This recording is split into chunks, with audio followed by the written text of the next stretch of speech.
KGF ನಗರ ಸಭೆ ಅಧಿಕಾರಿಗಳ ವಿರುದ್ಧ ಕರ್ನಾಟಕ ದಲಿತ ಸಂಘರ್ಷ ಸಮಿತಿ ಕೋಲಾರ ಜಿಲ್ಲಾ ಶಾಖೆಯ ವತಿಯಿಂದ ಮನವಿ ನೀಡಲಾಯಿತು. ಕೆಜಿಎಫ್ 19ನೇ ವಾರ್ಡ್ನ ಅಶೋಕನಗರದಲ್ಲಿ ಎಸ್ ಜಾನಕಿ ಕೋಂ ಸಂಪತ್ ಕುಮಾರ್ ಅವರಿಗೆ ಸೇರಿದ ನಿವೇಶನದಲ್ಲಿ ನಗರಸಭೆ ಅಧಿಕಾರಿಗಳು ಬಾಕ್ಸ್ ಚರಂಡಿ ಮಾಡಿ ಹಾಗೂ ವಿದ್ಯುತ್ ಕಂಬ ಹಾಕಿ ನಿವೇಶನದ ಜಾಗ ಒತ್ತುವರಿ ಮಾಡಿಕೊಂಡಿದ್ದಾರೆ.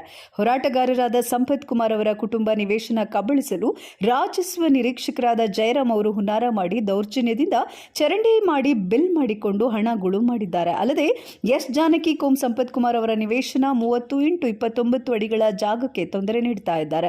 ಸುಮಾರು ಬಾರಿ ಅರ್ಜಿಗಳನ್ನು ನೀಡಿದ್ರೂ ಸಹ ಯಾವುದೇ ಪ್ರಯೋಜನವಾಗಿಲ್ಲ ಅಂತ ಈ ದಿನ ಕೆಜಿಎಫ್ ನಗರಸಭೆಯ ಆಯುಕ್ತರಿಗೆ ದಲಿತ ಸಂಘರ್ಷ ಸಮಿತಿ ಜಿಲ್ಲಾ ಶಾಖೆಯ ವತಿಯಿಂದ ಆರ್.ಐ. ಜಯರಾಮ್ ಅವರನ್ನು ಅಮಾನತುಪಡಿಸಿ ಎಸ್ ಜಾನಕಿ ಅವರ ನಿವೇಶನದ ಒತ್ತುವರಿ ತೆರವುಗೊಳಿಸಿ ನ್ಯಾಯ ದೊರಕಿಸಬೇಕು ಅಂತ ಮನವಿ ನೀಡಲಾಯಿತು. ಈ ಸಮಯದಲ್ಲಿ ರಾಜ್ಯ ಸಂಘಟನಾ ಸಂಚಾಲಕರಾದ ಸೂಲಿಕೊಂಟೆ ರಮೇಶ್, ಜಿಲ್ಲಾ ಸಂಘಟನಾ ಸಂಚಾಲಕರಾದ ಮುಳಬಾಗಿಲು ಮುನಿಚೌಡಪ್ಪ, ಸ್ವಾಮಿದಾಸ್, ಜಿಲ್ಲಾ ಸಮಿತಿ ಸದಸ್ಯರು, ತಾಲೂಕು ಸಂಚಾಲಕ ಎಸ್.ಎಂ. ವೆಂಕಟೇಶ್, ಈರಪ್ಪ, ಕೆಜಿಎಫ್ ಸಂಪತ್ ಕುಮಾರ್, ಬಂಗಾರಪೇಟೆ ಸಂಚಾಲಕ ಶ್ರೀನಿವಾಸ್, ಕೋಲಾರ ಗೋವಿಂದರಾಜ್, ದೊಡ್ಡಕಲ್ಲಹಳ್ಳಿ ಡಿಎನ್ ನಾರಾಯಣಸ್ವಾಮಿ, ಅರಳೇರಿ ಮುನಿರಾಜ್ ಇನ್ನೂ ಅನೇಕರು ಹಾಜರಿದ್ದರು.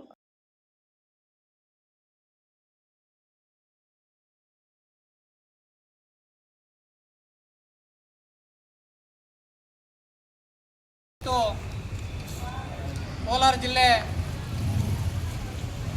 ಕೆಜಿಎಫ್ನ ನಗರಸಭೆ ಮುಂಭಾಗದಲ್ಲಿ ನಾವೆಲ್ಲ ಸೇರ್ಕೊಂಡಿದ್ವಿ.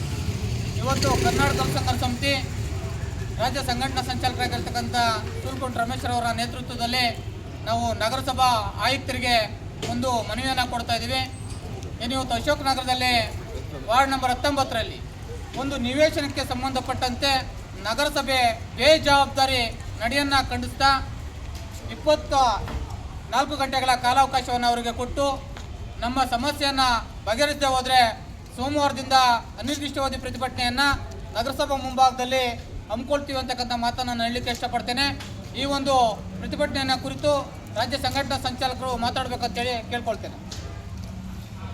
19ನೇ ವಾರ್ಡಲ್ಲಿ ನಮ್ಮ ಜಿಲ್ಲಾ ಸಂಘಟನಾ ಸಂಚಾಲಕ ಸಂಪತ್ ಕುಮಾರ್ ಅವರದ್ದು ಒಂದು ಸ್ವಂತ ಒಂದು ನಿವೇಶನ ಇದೆ. ಆ ನಿವೇಶನದಲ್ಲಿ ನಗರಸಭೆ ವತಿಯಿಂದ ನಮ್ಮ ಅನುಮತಿಯಲ್ಲಿರೋ ಅನಧಿಕೃತವಾಗಿ ರಸ್ತೆ ಚರಂಡಿ ಮಾಡಿದ್ದಾರೆ, ಎಲೆಕ್ಟ್ರಿಕ್ ಪೋಲ್ ಹಾಕಿದ್ದಾರೆ, ಖಾಸಗಿಯವರು ಒಂದು ಇದು ರೂಪ್ನ ಸಹ ಕಟ್ಕೊಂಡಿದ್ದಾರೆ. ಇದ್ರ ಬಗ್ಗೆ ತೆರವುಗೊಳಿಸಿ ನಮ್ಮ ಸ್ವಂತ ಪ್ರಾಪರ್ಟಿ ನಮ್ಮ ಮುನ್ಸಿಪಾಲಿಟಿ ಅಧ್ಯಕ್ಷ ಅವರು ಇಡೀ ಜಿಲ್ಲಾ ಆಡಳಿತಕ್ಕೆ ಮತ್ತು ಪಿ.ಡಿ. ಅವರಿಗೆ ಅರ್ಜಿಯನ್ನು ಕೊಟ್ಟಿದ್ದೀವಿ. ಅದು ವಿರುದ್ಧವಾಗಿ ಹೋರಾಟ ಇದೆ. ದಲಿತರ ವಿಷಯದಲ್ಲಿ ಬೇನಾಮೇಷ ಬೆಳೆಸಿ ನೆಗ್ಲಿಜೆನ್ಸಿ ತೋರಿಸ್ತಕ್ಕಂಥ ಜಯರಾಮನ ಅಧಿಕಾರಿಯನ್ನು ಸಸ್ಪೆಂಡ್ ಮಾಡಬೇಕು. ವಿತಿನ್ 24 ಗಂಟೆ ಒಳಗಡೆ ಅಲ್ಲಿ ಅನಧಿಕೃತವಾಗಿ ಏನಿದೆ ಅದನ್ನೆಲ್ಲ ತೆರವುಗೊಳಿಸಿ ಅವರಿಗೆ ಅವರ ಪ್ರಾಪರ್ಟಿನ ಉಳಿಸ್ಕೊಡ್ಬೇಕು ಅಂತೇಳಿ ಕರ್ನಾಟಕ ದಲಿತ ಸಂಘ ಸಂಸ್ಥೆ ಹೋರಾಟ ಮುಖಾಂತರ ನಾವು ಆಯುಕ್ತರಿಗೆ ಮನವಿ ಸಲ್ಲಿಸಿದ್ದೀವಿ. ನಾವು ಏನು ನಮ್ಮ ಕಾಲಮಿತಿ ಒಳಗಡೆ ಇದನ್ನು ತೆರವುಗೊಳಿಸಿ ರಕ್ಷಣೆ ಕೊಟ್ಟು ಅವರು ಜಾಗ ಬಿಡಿಸ್ಕೊಟ್ಟಿಲ್ಲ ಅಂದರೆ ನಾವು ಮುಂದಿನ ದಿನಗಳಲ್ಲಿ ಆಫ್ಟರ್ 24 hours ನಾವು ನಗರಸಭೆ ಮುಂದೆ ಅನಿರ್ದಿಷ್ಟ ಪ್ರತಿಭಟನೆಯನ್ನು ಮಾಡ್ತೀವಿ ಅನ್ನೋ ಒಂದು ಸಂದೇಶನ ನಮ್ಮ ಆಯುಕ್ತರಿಗೆ ರವಾನಿಸೋದ್ರ ಮುಖಾಂತರ ನಾನು ಸಂಘದ ಒಂದು ಮನವಿಯನ್ನು ಸ್ವೀಕಾರ ಮಾಡಿದ್ದೇನೆ. ಇದನ್ನು ಪರಿಶೀಲಿಸಿ ನಾನು ಕೂಡ ದಾಖಲೆಗಳನ್ನು ಮತ್ತು ಸ್ಥಳವನ್ನು ಪರಿಶೀಲಿಸಿ ನಿಯಮಾನುಸಾರ ಕ್ರಮ ಕೈಗೊಂಡು ತಮಗೆ ಮಾಹಿತಿಯನ್ನು ಸಲ್ಲಿಸಿದ್ದೇನೆ ಅಂತ ಇಲ್ಲಿ ಹೇಳಲಿಕ್ಕೆ